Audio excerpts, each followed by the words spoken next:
Acura's third generation RDX was 100% designed and assembled here in the United States. This compact SUV went from total bore to total score. Go America! From the exterior, the RDX looks less boxy and kind of generic than its previous model.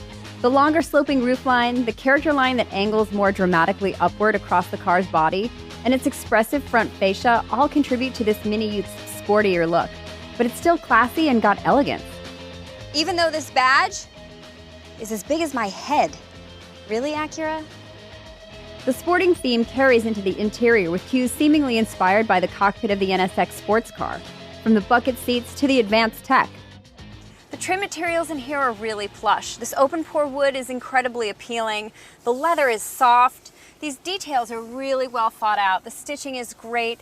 You know, the design in here is pretty minimal, but it all comes together so nicely, it's really handsome.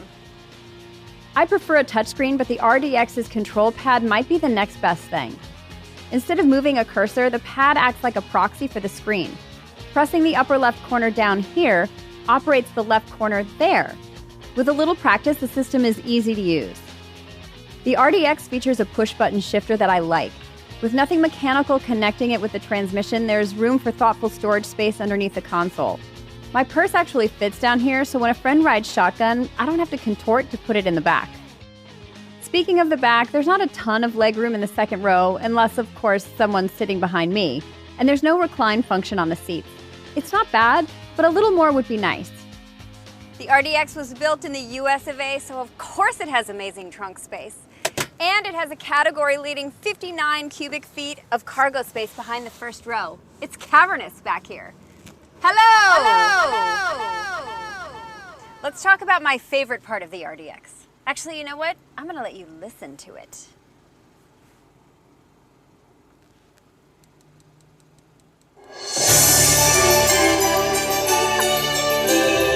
The ELS Studio 3D Premium Audio System is standard in the 2 highest trim levels, and it's insane. The 16 speakers are geniusly positioned. In Acura's press materials, they call it an omnidirectional high-fidelity listening experience. I call it being wrapped in an ear blanket of awesomeness. I'm scared the snot out of myself. The RDX now sports a direct injection turbocharged 2-liter 4-cylinder engine that makes 272 horsepower and 280 pound-feet of torque. For folks comparing at home, that's more power than BMW's X3, the Audi Q5, Volvo's XC60, and a similarly equipped Mercedes GLC. If you're gonna ditch a V6 for a 4-cylinder engine, you better make it a good one. Acura did. It's nice and torquey in the low range, and even if the shifts in the 10-speed automatic aren't lightning fast, there's still a really nice surge of power after every gear.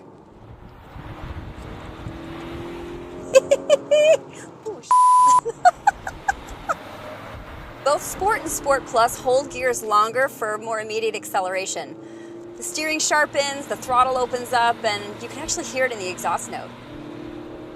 I really like the way the RDX drives in sport mode, and Acura thinks buyers will too, since that's actually the default drive setting, not usual comfort mode.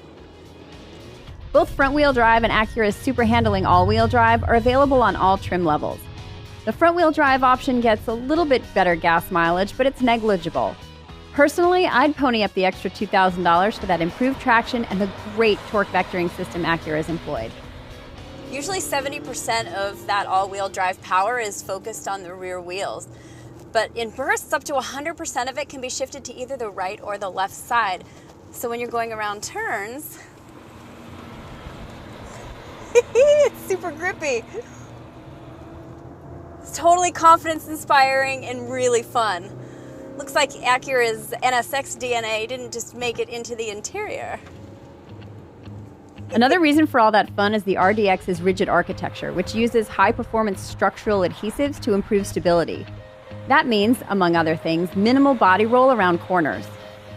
Okay, one nitpick, I'm not into how grabby the brakes are. Not unlike me reading my YouTube comments, these are a tad sensitive. The Acura Watch suite of safety technologies comes with all 4 RDX trim levels and includes a collision mitigation braking system, adaptive cruise control, and lane keep assist, along with a multi-angle rear view camera and Apple CarPlay. Though Google hasn't figured out Acura's touchpad interface yet, so Android Auto isn't available until they do. The next level up is the technology trim, which includes blind spot warnings, front and rear parking sensors, rear cross traffic alerts, and 2 rear USB ports. Move up to the Performance Design A-Spec trim and get 20-inch wheels, dark aluminum exterior trim, and a sport steering wheel. And then there's the top-level Advanced trim with a 10.5-inch head-up display, adaptive dampers, a heated leather steering wheel and rear seats, and surround view camera system. These cameras are getting so good, I want someone to shoot a movie with one. For the base front-wheel drive model, Acura is asking a little more than $38,000, including destination charges. For this Advanced trim that we're driving here, pricing tops out around $48,400. That's where some of the RDX's European competitors' pricing starts. If you're looking for a value-rich luxury SUV that has real performance driving chops, elegant good looks, and it was built right here in Uncle Sam's backyard, well, I think the Acura RDX might be a very sporting choice.